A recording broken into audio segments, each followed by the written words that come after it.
Should we start? Yep, let's start. Cue the music. Welcome to the Teaching Bites podcast. Here are your hosts, Fred and Sharon Jaravada. All right, guys, we are back. Like vertebrae. Mm-hmm. Haven't used that since like the teens episodes. She's like, I don't know, episode 6, 7. That's when we had fun facts for the numbers. Yeah. Oh, those days. I don't know, whatever. It was fun, but that's okay. When we first started, I don't like listening to our old episodes. Like, we're so timid and we're so not ourselves that we actually learn to be ourselves more as we got better. Anyway, this episode is about you and your experience. So this is all about the Stanford Design School called the D.School. And in the last episode, you heard us talk about design thinking in the Take One Academy camp that we were a part of to design the STEM program. So when Fred, like we said, he's always been talking about this great design thinking process. He's been in all these PDs. He's implemented it. He's been doing it for at least 4, maybe even 5 years. Time. It's been a while now. You could do it in your sleep, I know. So you hear me when I'm talking in my sleep. Yeah, the other day you're like, tinkering. Really? Yeah, you said that. Really? Yeah. Man, I gotta get better Such a dreams. Nerd. I gotta get better dreams. This is what I married. Awesomeness. All right, so he's been telling me about design thinking. You have to go to these workshops, and of course the ones that I see are like $2,000. I'm like, I can't afford that one. So we just did a Google search for like D.School introduction or something, and we found one that I went to this past week at Stanford at the design school, which was only $6. So why not? Well, actually, it was about $5, right? Okay, $5, but the tax. service fee was $1.27. So I'm just rounding it down, $6. Okay, why was it so cheap? First of all, because you said, like you said, a lot of these design thinking workshops, they're in the hundreds, if not thousands of dollars. So these are on the website. It says this is not the faculty of the design school. These are like interns. So these interns had to learn. I guess they were learning about the design thinking. They got trained, and then their task was to train us. So who are these interns? They're like the ones that were our facilitators were like chemical engineering professor at Stanford, and one that was wait. They're professors? Yeah. So they're not just interns. No. Well, I'm thinking a little 20-year-old intern, 19-year-old intern. No. But I mean the ones we had, but we saw some other people that I don't know where they're from. But the other one was like in aerospace or something. Oh, these are real professors at Stanford, and I guess, like you said, they're trying to implement design thinking. They're trying to practice. Yeah, so we were the guinea pigs, right? And actually, by the way, I ran into my cousin Tiffany Liu. Hello, Tiff. So crazy. I haven't seen her in many years. What was she doing? She works at Stanford University, and she teaches the faculty how to use technology. Kind of like kind of like you. Cool. So she helps 300 faculty members. I help that. About 120 faculty members, both schools. Yeah. Wow. Well, around there, maybe less than that, maybe 60, 70. Every year, something like that. Whatever. But she's the only one doing that with 300 people. So I'm like, wow, busy lady. Do they need help down at Stanford? Let me know. Yeah, job. I will. Yeah. I know. So anyway, I ran into her, but I went to this. I was so excited.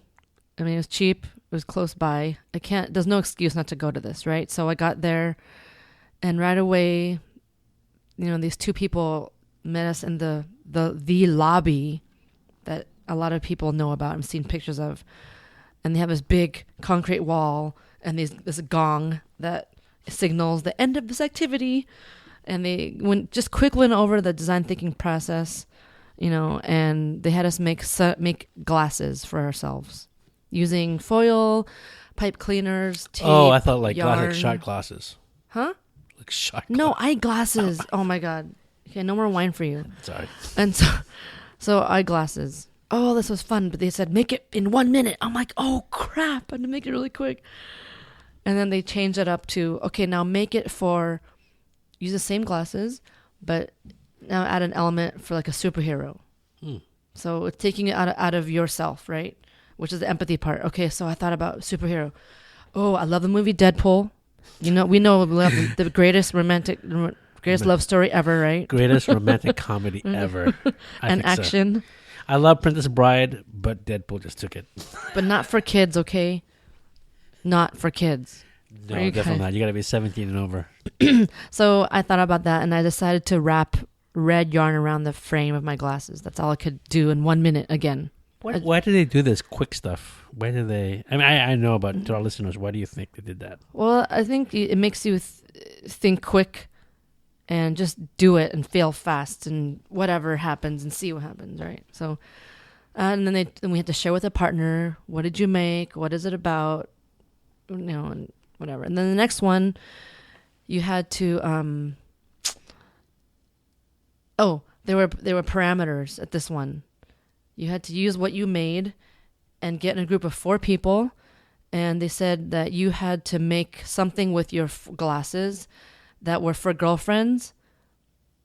And it's something that your mom hates that works on the moon. And these are random. They had these That's a deck awesome. of cards. And you get a lot of improvisation here, right? Right.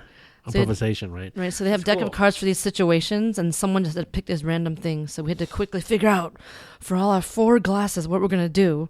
So my group was really fun. So we made this spaceship that allowed this couple to elope because the mom hated the boyfriend. And then because the money that would be for the wedding the mom wanted, they took it for the spaceship to go to the moon. Very creative. And my glasses, because they were red, that was the flames for the glasses. Okay. And the flames for the spaceship. And then the women had foil, so we had those like the frame of the spaceship. And another woman used her glasses as the seats. It was really fun, just making it again really fascinating. I'm like, oh my god, hurry up! So why do you think? Okay, keep going. Yeah, and then we had to explain it to the audience. So why is that important? The whole process.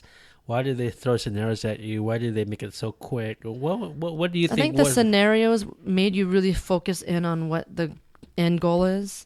Because if you make something too open-ended, it's too many possibilities, and you can't really get to that outcome. Mm-hmm. And it makes you work together and communicate, right? And have fun, and be creative with it. And we took a picture of it, and we're very proud of our work, and we want to share with the whole group, But it kept you on your toes, right? Yeah, and it was fun. And working, Okay. Who are the other people you're working with? Who are these people? I don't know what they did, but Were they teachers? I don't think that any of them were teachers, but I don't really get to know them. That's what the D.School is about, right? It's taking people from different backgrounds. Yeah, so not all of them were teachers. Right. In the whole group.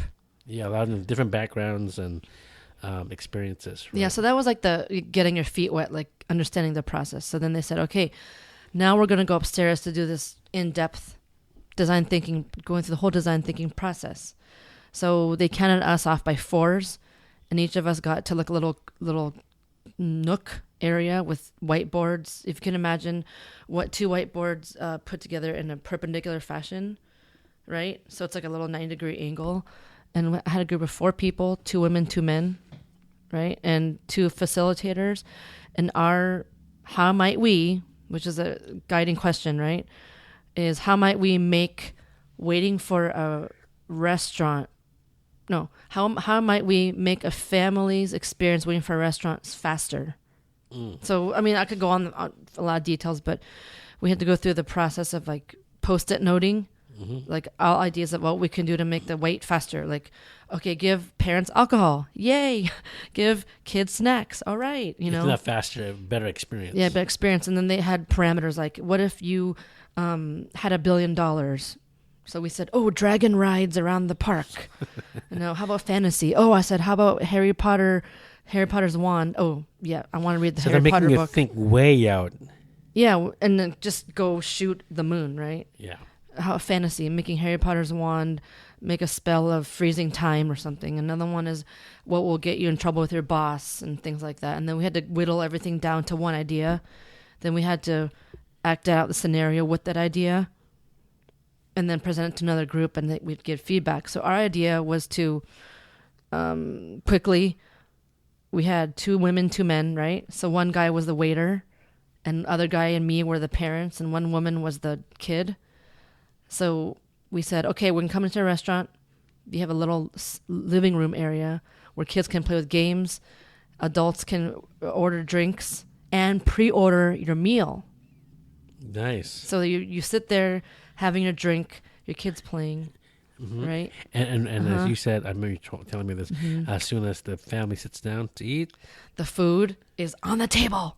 oh God, that's amazing. So you have to wait so long because, the experiences, this is the empathy part, you have to wait in line, and then you get your table, and then you wait again for the waiter to come get your order. And then you wait for the food to be cooked, and then the food comes. So it's at least 30 to 40 minutes waiting. So for a family, and of course, we have 2 kids. We know that. I know that inside out.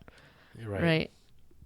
And so it was fun. It went by 3 hours, went by that.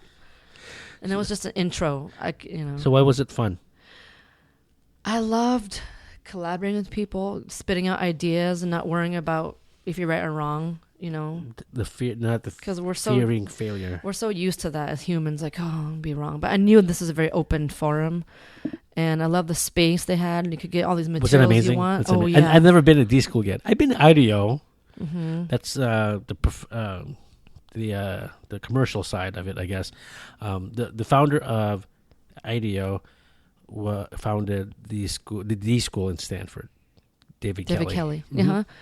Yeah. So. There's like a station of like materials like paper to tape to... Was there like coffee machines and... I didn't see that. I didn't notice that. In IDEO, there was like cookies, food. There was a kitchen. There was I didn't see that part. I did see a staff lounge or some kind of... That's cool. Kitchen. But there was a lot of creativity where you can just draw... Materials. A lot of different materials available. We made props like... I had these plastic cups. I put these little fancy straw with the umbrella on it to be our wine, and we made plates of food, like yarn for spaghetti. That's awesome. So we had to do it quick, right? Yeah. So would you do that again? Yeah, I would do it again. So this was just the $5 version. Would you go to the full version? Oh, I would love to go to a full version. The full, like version, a couple days or a day or something. But taught by the faculty. The faculty themselves, right? Yeah, they asked us at the end, what was a takeaway or something that you want to mention about this whole process? I said, I could only imagine if I worked with these other 3 people in a longer time span, then we could really flesh out the talents we have and figure out how much more amazing, it was already amazing, but more amazing we can tackle other challenges. Right. And the facilitator's like, exactly, you got it right. I'm like, yes. Gold star for Sharon. Check. I like that stuff. Yeah. So that was fun. It was so fast. All right, we need to get you to a full thing done by Stanford D.School or the Action Collab folks at the Big Ideas Fest or any of that, those big design thinking organizations out there. Yeah, especially one for teachers. Man, if any of you teachers out there have never heard of this, go look it up. You can download their guide. Fred downloaded for me. We'll get the show notes, the link there, and Sharon will have the pictures of what her experience was on the show notes. Yeah. If you're not following us already on Instagram and Facebook, I put pictures up there to see the space, just my experience there, and it's now. Really cool. Teaching Bites, Facebook, Teaching Bites page, and also at Instagram, Teaching Bites. Go there now. Yeah. So you could see what it looks like. So do you recommend this to every teacher? Yeah, I think I know we're all tired of going to the language arts PD or the math or the writing or the reading, which are all very important. Don't get me wrong, but I think this is like a mindset. This is something that if you do this, you can apply this to all your curriculum, and it may even rejuvenate you.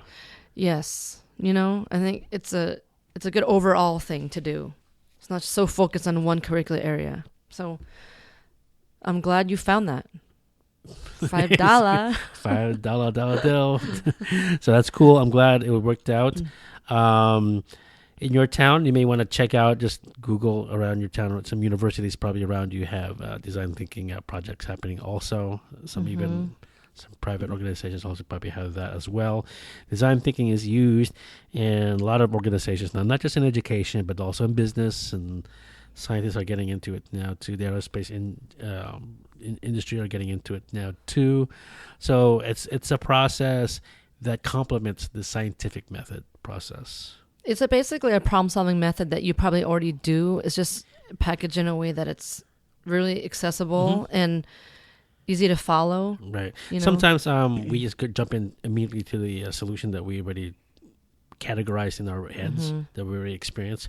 But design thinking is designed to go beyond that, push yourself a little more, and then try to innovate it, make it a little bit better, make it newer, have the empathy, really think about the person or the group of people you're trying to design for. And it just makes you a better human and citizen to do that, But speaking of professional development and talks, watch out for the next episode because we're going to talk about why you should go present at workshops and presentations. Every teacher should do that at least a few times. All right, folks.